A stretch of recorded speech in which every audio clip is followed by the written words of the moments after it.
तो दोस्तों बात देखो ऐसी है, पिछले कुछ टाइम से मोहन बगान के अंदर चीजें बिल्कुल भी ठीक नहीं चल रही हैं। बहुत सारी प्रॉब्लम्स है जिनके सॉल्यूशन के लिए फैंस मैनेजमेंट से डिमांड कर रहे हैं। इन प्रॉब्लम्स के सॉल्यूशन मिले या नहीं ये किसी को नहीं पता, लेकिन एक के बाद एक नई प्रॉब्लम जरूर आती जा रही है मोहन बगान के सामने। अभी रिसेंट टाइम में हमने देखा कि टीम ईरान नहीं गई ACL 2 के लिए खेलने, तो फैंस और प्लेयर्स के बीच में ट्रेनिंग ग्राउंड के बाहर हो गई नोकझोंक। और अभी रिसेंट में 1-2 दिन पहले जेमी मैकलेरन इंस्टाग्राम के कमेंट सेक्शन में फैन से नोकझोंक करते हुए नजर आए हैं। उसके ऊपर से एक और चीज, मोहन बगान सुपर कप के ग्रुप स्टेज से ही बाहर हो गई, जिसकी उम्मीद शायद किसी को भी नहीं थी। और टीम की ऐसी परफॉर्मेंस देखते हुए, इतनी बड़ी बड़ी साइनिंग्स करने के बाद, अच्छा खासा अमाउंट देने के बाद अगर टीम सुपर कप के ग्रुप स्टेज से ही बाहर हो रही है, तो सवाल टीम के ऊपर भी उठे हैं, सवाल कोच के ऊपर भी उठे हैं और सवाल मैनेजमेंट के ऊपर भी उठे हैं। और इन सारे सवालों का जवाब अब फैंस चाहते हैं इस मोहन बगान के मैनेजमेंट से। और अब सबसे बड़ी बात एक और ये निकल कर आई है कि कोच मोलिना के ऊपर अब भाई क्वेश्चंस चल रहे हैं कि इनको बाहर किया जा सकता है टीम से। और मोलिना ने अभी रिसेंट में सुपर कप से बाहर होने के बाद जब अपना इंटरव्यू दिया पोस्ट मैच कॉन्फ्रेंस में, वहां उन्होंने बोला कि भाई मैं एक भी डिसीजन नहीं ले पाता हूं टीम के अंदर जितनी भी साइनिंग्स होती है वो सारी मैनेजमेंट की तरफ से होती है। मैं एड्रियन लूना को लेना चाहता था, मुझे नहीं लेने दिया गया। मैं उसके बाद स्पेन से एक मिडफील्डर को लाना चाहता था, मैं नहीं ले पाया। क्यों? क्योंकि मैनेजमेंट अपने डिसीजन चला रही है। और इस पोस्ट मैच कॉन्फ्रेंस के बाद अब 2 हिस्सों में फैन बढ़ चुके हैं। एक तरफ यह बोला जा रहा है कि कोच को चेंज करने से कुछ नहीं होगा, मैनेजमेंट को चेंज करने की जरूरत है। और एक तरफ तो लोग अब यही बोल रहे हैं कि भैया मोलिना का हो गया जितना होना था, अब एक नए कोच की डिमांड करनी चाहिए। तो ऐसे में मोहन बगान के लिए अब अगला कोच कौन बनने वाला है, मैं इस वीडियो में बात करने वाला हूं। कौन से कोचेस की रूमर आ रही है और मेरी तरफ से क्या सजेशन है मैं तो बताऊंगा, लेकिन सबसे पहले भाई तुम भी बता दो कमेंट सेक्शन के अंदर कि तुम मोहन बगान के लिए अगला कोच किसे देखना चाहते हो। तुम्हारे हिसाब से कौन सा कोच परफेक्ट रहेगा मोहन बगान के लिए? कोच को ही बदलना जरूरी है या फिर मैनेजमेंट को चेंज करना जरूरी है? भाई सारे अपने थॉट कमेंट सेक्शन में बता सकते हो। साथ में भाई तुम लोगों से रिक्वेस्ट है, जिसने भी चैनल को सब्सक्राइब नहीं किया ना, चैनल को सब्सक्राइब कर देगा। आप लोग सब्सक्राइब करते ना तो भाई बड़ा अच्छा लगता है। देखो सब्सक्राइब इसलिए भी कर लेना ताकि इंडियन फुटबॉल और मोहन बगान से रिलेटेड कंटेंट आपके पास आता रहे। तो भाई देखो अब बात सीधी सी ऐसी है, अगर मैं कोचेस के ऊपर बात करूं ना, तो मोहन बगान के अंदर हमेशा से एक चीज चलती आई है कि उन कोचेस को प्रेफर किया गया है जो भाई थोड़ा स्पेन से ज्यादा बिलोंग करते हैं। स्पेनिश कोचेस की डिमांड हमने मोहन बगान के अंदर हमेशा से ज्यादा देखी है। और उन कोचेस को भी प्रेफर किया गया है जिनको ISL का भी अच्छा खासा एक्सपीरियंस हो। लेकिन अब बात यह आ जाती है कि भाई मोलिना ने जो अपने अभी रिसेंट में स्टेटमेंट दी है मैनेजमेंट को लेकर, अब ऐसे में कौन सा कोच आना चाहेगा मोहन बगान में जो मैनेजमेंट के साथ थोड़ा सा दब के काम करे, जिसको खुद के डिसीजन लेने में दिक्कत आए। क्योंकि मोस्टली क्या होता है, जो अच्छे कोचेस होते हैं ना भाई, वो ऐसी टीम में जाना प्रेफर करते हैं जहां पे उनके डिसीजन को ही लास्ट डिसीजन माना जाए, मैनेजमेंट की इतनी इन्वॉल्वमेंट ना हो। तो अब देखो भाई, हम फटाफट से कोचेस के ऊपर बात करना स्टार्ट करते हैं। और सबसे पहले मैं उन कोचेस के ऊपर बात करता हूं जिनकी बहुत तगड़ी रूमर आ रही है कि मोहन बगान इनको साइन कर सकती है अपने नेक्स्ट कोच के तौर पे। तो सबसे पहला नाम जो सबसे बड़ा रूमर सामने आ रहा है एक बार फिर, तो भाई मोहन बगान के लिए आ रहा है सर्जियो लोबेरा का नाम। एक बार सर्जियो लोबेरा एक बार फिर से मोहन बगान की शॉर्टलिस्ट में चल रहे हैं और काफी ऊपर चल रहे हैं। बोला ऐसा जा रहा है कि भाई सर्जियो लोबेरा को अप्रोच किया गया है नेक्स्ट कोच के लिए। अब देखना यह है कि सर्जियो लोबेरा यहां पर आना पसंद करेंगे या नहीं, क्योंकि सर्जियो लोबेरा भाई इतने टाइम से ISL के अंदर रह चुके हैं। FC गोवा के साथ जो उन्होंने काम किया, फिर मुंबई सिटी के साथ जो किया, ओडिशा के साथ जो किया, तगड़ा एक्सपीरियंस है उनको। एक्सपीरियंस की कोई कमी नहीं है, टैक्टिकली भी अच्छे कोच हैं। लेकिन रिसेंट टाइम में ओडिशा के साथ रिजल्ट्स खट्टे मीठे रहे हैं भाई, कहीं पर अच्छा काम हुआ, कहीं पर अच्छा काम नहीं हुआ। लेकिन मोहन बगान के पास अच्छे प्लेयर्स हैं, तो क्या सर्जियो लोबेरा एक अच्छी चॉइस हो सकते हैं इस मोहन बगान की टीम के लिए? तो सर्जियो लोबेरा थे भाई हमारी पहली रूमर। उसके बाद दूसरी सबसे बड़ी रूमर आ रही है एल्बर्ट रोका की। एल्बर्ट रोका भाई मुझे शायद ज्यादा बताने की जरूरत नहीं है कि इंडियन फुटबॉल के अंदर ये क्या काम करके गए हैं। बेंगलुरु FC को जब इन्होंने कोच किया था तो भाई साहब बेंगलुरु FC को AFC कप के फाइनल्स में ले गए थे। ये फाइनल्स में बस किस्मत ने साथ नहीं दिया, लेकिन जो वो कैंपेन था एल्बर्ट रोका की तरफ से बेंगलुरु FC के साथ, कोई नहीं भूल सकता भाई। और एल्बर्ट रोका काफी ज्यादा नजदीक आए थे इंडिया की सीनियर नेशनल टीम के हेड कोच बनने के लिए 2019 में, लेकिन उनकी जगह पर ईगोर स्टीमैक को बना दिया गया था। वहां पर सैलरी को लेकर काफी डिस्कशन हुई थी, तो एल्बर्ट रोका माने नहीं थे।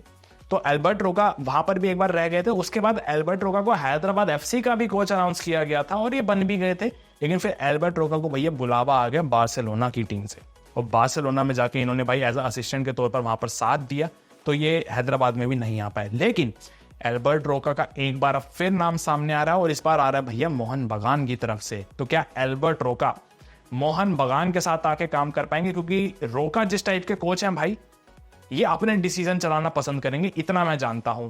और ये अपने डिसीजन चलाना पसंद करेंगे, और अगर जैसे मैनेजमेंट की इन्वॉल्वमेंट हुई तो फिर चीजें क्लैश होंगी भाई।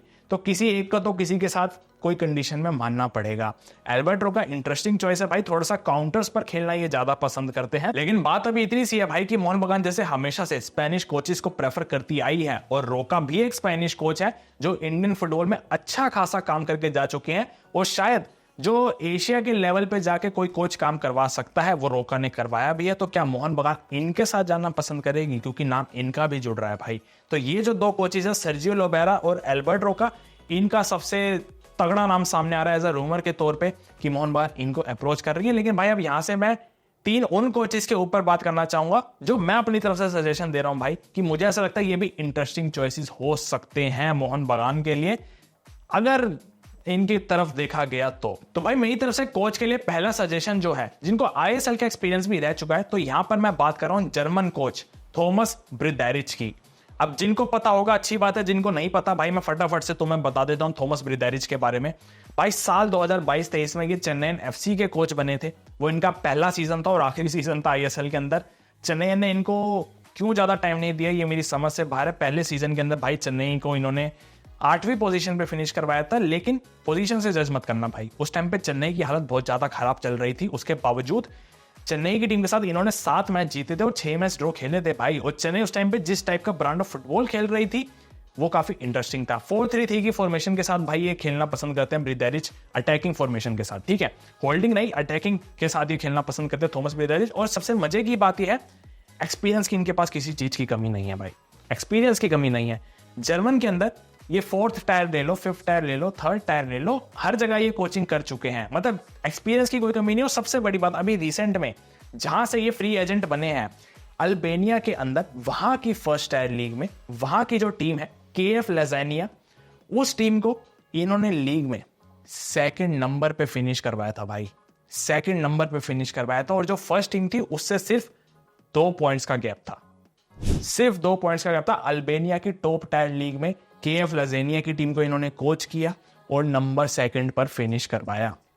तो मतलब भाई साहब ये अटैकिंग टाइप का ब्रांड ऑफ फुटबॉल खेलते हैं थॉमस ब्रिदैरिच, एक्सपीरियंस की कोई कमी नहीं है, टैक्टिकली काफी ज्यादा ये अच्छे कोच हैं। और मैं ऐसा मानता हूं भाई आईएसएल का भी एक्सपीरियंस इनको रह चुका है, तो अगर मोहन बगान ट्राई करना चाहे तो इनकी तरफ ट्राई कर सकती है भाई, क्योंकि टैक्टिकली बहुत अच्छे कोच हैं। आपको बस इनको थोड़ा सा टाइम देने की जरूरत है, टाइम दे दिया तो मैं ऐसा मानता हूं थॉमस ब्रिदैरिच एक ऐसी प्रोफाइल है जो मोहन बगान के लिए अच्छा कर सकती है। ब्रिदैरिच के साथ ही सजेशन के लिए भाई एक और कोच भी है, डेस बकिंगम, बताने की जरूरत नहीं है इनके बारे में, बहुत फेमस नाम है इंडियन फुटबॉल के अंदर, काफी तगड़ा एक्सपीरियंस इनके पास है।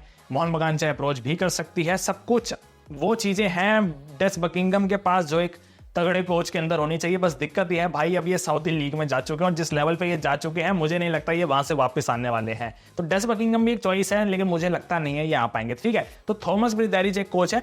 उसके बाद थॉमस ब्रिदैरिच के बाद अब जो मैं अगला सजेशन दे रहा हूं भाई, ये हाई प्रोफाइल कोच है, ये हाई प्रोफाइल कोच है भाई, ये बहुत बड़ा नाम है फुटबॉल के अंदर, लेकिन यहां पर चीजें मोहन बगान का थोड़ा सा साथ दे सकते हैं। तो यहां पे मैं जिस कोच की बात कर रहा हूं तो भाई ये है कीके सेटियन। कीके सेटियन के बारे में भाई मोस्टली हमारे जितने भी यूरोपियन फुटबॉल के लवर्स हैं अच्छे तरीके से जानते होंगे।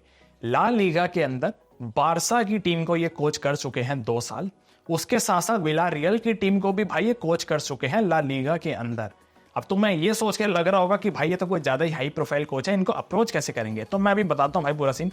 कीके सेटियन का सीन ये है भाई, बारसा की टीम को जब इन्होंने कोच किया था पहले सीजन के अंदर ही भाई इन्होंने बारसा को 2nd नंबर पे फिनिश करवा दिया था टेबल पे रियल मैड्रिड के बाद, ठीक है। लेकिन इनके साथ वहां पर सीन क्या हुआ, जो बारसा की फेमस हार हुई थी बायर्न के सामने 8-2 वाली, वो जो कोच थे वो यही थे भाई बारसा की उस टाइम पर, तो इनको उसके बाद हटा दिया गया था, ठीक है।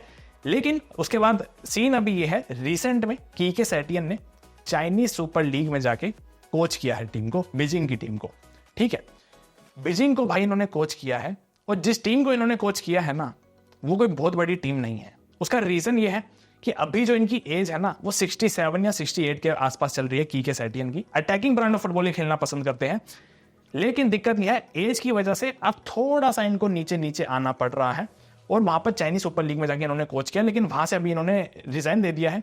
अभी ये चल रहे हैं भाई फ्री एजेंट। तो अगर मोहन बगान चाहे अप्रोच कर सकती है भाई।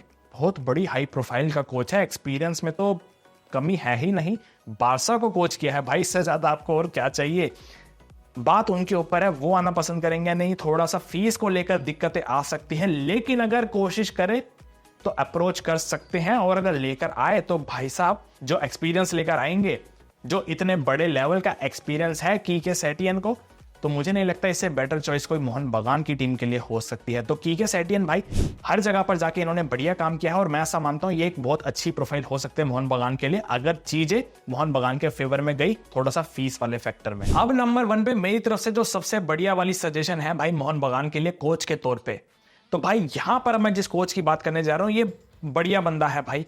यहाँ पे फ्री एजेंट चल रहे हैं और मोहन बगान इनको अप्रोच कर सकती है। तो भाई यहां मैं बात कर रहा हूं एशिया के ही कोरियन कोच की, चोई योंग सू की। भाई चोई योंग सू के बारे में अगर आपको ना पता हो भाई, ये एशिया के अंदर बहुत ही बढ़िया नाम रह चुके हैं। इन्होंने, मैं तुम्हें बताता हूं इनकी कहानी स्टार्टिंग से। कोरिया के अंदर, वहां की कोरिया की जो लीग है के लीग, वहां पर ये FC सियोल टीम के कोच बने थे भाई साल 2012 में। और साल 2012 में ही इन्होंने कोरिया की के लीग जीत ली भाई सियोल के साथ। ठीक है, सियोल के साथ जीत ली, और उसी टाइम पर ये सियोल को चैंपियंस लीग के फाइनल में भी ले गए थे। फाइनल में दोनों मैच ड्रॉ भी खेल दिए थे, लेकिन अवे गोल रूल के चलते ये फाइनल की ट्रॉफी जीत नहीं पाए। उसके बाद साल 2013 में चोई योंग सू को कोच ऑफ द ईयर का अवार्ड मिला AFC की तरफ से। पूरे एशिया के अंदर कोच ऑफ द ईयर का अवार्ड मिला चोई योंग सू को। वहां पर इनकी सियोल के साथ कहानी अच्छी चली साल 2015-16 तक। फिर 2016 में ये चाइना गए, चाइनीज सुपर लीग में जियांगसू के भाई ये कोच बने। और जियांगसू को भाई इन्होंने अपने पहले ही सीजन में लीग में 2nd नंबर पे फिनिश करवा दिया। ठीक है भाई, तो ये तो थी इनकी कहानी चाइना तक की। उसके बाद FC सियोल टीम जो के लीग के अंदर थी, 2018 में भाई उनकी हालत खराब हो गई थी, वो रेलीगेट होने वाले थे। उन्होंने भाई चोई योंग सू को वापस बुलाया, और इन्होंने किसी तरह भाई इन्होंने वहां पर FC सियोल की टीम को रेलीगेट होने से बचा लिया और उनको लीग के अंदर बनाए रखा। तो भाई चोई योंग सू ने अपने पूरे कोचिंग करियर के अंदर, कोरिया के अंदर इनको बहुत तगड़ा एक्सपीरियंस है।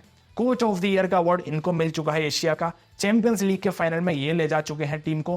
के लीग ये जीत चुके हैं FC सियोल टीम के साथ। चाइनीज सुपर लीग में रनर अप ये फिनिश कर चुके हैं। टीम को रेलीगेशन से ये बचा चुके हैं। तो ओवरऑल एक्सपीरियंस के मामले में भाई चोई योंग सू, मैं कह रहा हूं इससे बेटर चॉइस कोई हो नहीं सकते। और ये बंदा इस टाइम पर फ्री एजेंट चल रहा है। तो अब मैं बात इतनी सी है, क्या मोहन बगान थोड़ा सा अपने कंफर्ट जोन से बाहर निकल के स्पेनिश कोचेस को थोड़ा सा साइड हटा के किसी एशियन कोच को चांस देना पसंद करेगी? और अगर ये चांस देते हैं तो भाई मैं ऐसा मानता हूं चोई योंग सू से शायद ही कोई बेटर चॉइस हो सकते हैं। क्योंकि ठीक है भाई, हमने देख लिया, हमने लोबेरा देख लिया, हमने बकिंगम देख लिया, हमने रोका को भी देख लिया, सब ठीक है, अच्छे हैं अपनी जगह।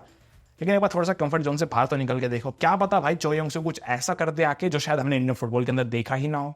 ठीक है भाई, तो चोई योंग सू मेरी तरफ से एक सजेशन है, एक ऐसी सजेशन है जिसको मोहन बगान अगर अप्रोच करती है तो होपफुली चीजें इनकी तरफ जा सकती हैं अगले आने वाले टाइम में। तो ठीक है भाई, आज की वीडियो में बस इतना ही। आप लोगों के क्या थॉट्स है भाई? तुम्हें क्या लगता है जितने सारे कोचेस की मैंने बात करी है, इनमें से कौन सा कोच तुम्हें लगता है मोहन बगान के लिए परफेक्ट रहेगा? या फिर तुम्हारी तरफ से क्या सजेशन है मोहन बगान के अगले कोच के लिए? सारी चीजें भाई कमेंट सेक्शन के अंदर बता सकते हो। और मैं उम्मीद करता हूं भाई तुम्हें वीडियो पसंद आई होगी। वीडियो पसंद आए तो वीडियो को लाइक कर देना, चैनल को सब्सक्राइब कर देना, ताकि आगे वीडियो तुम लोगों के पास आते। तो तुम मिलते हैं अगली वीडियो में अगली कहानी के साथ। जय हिंद।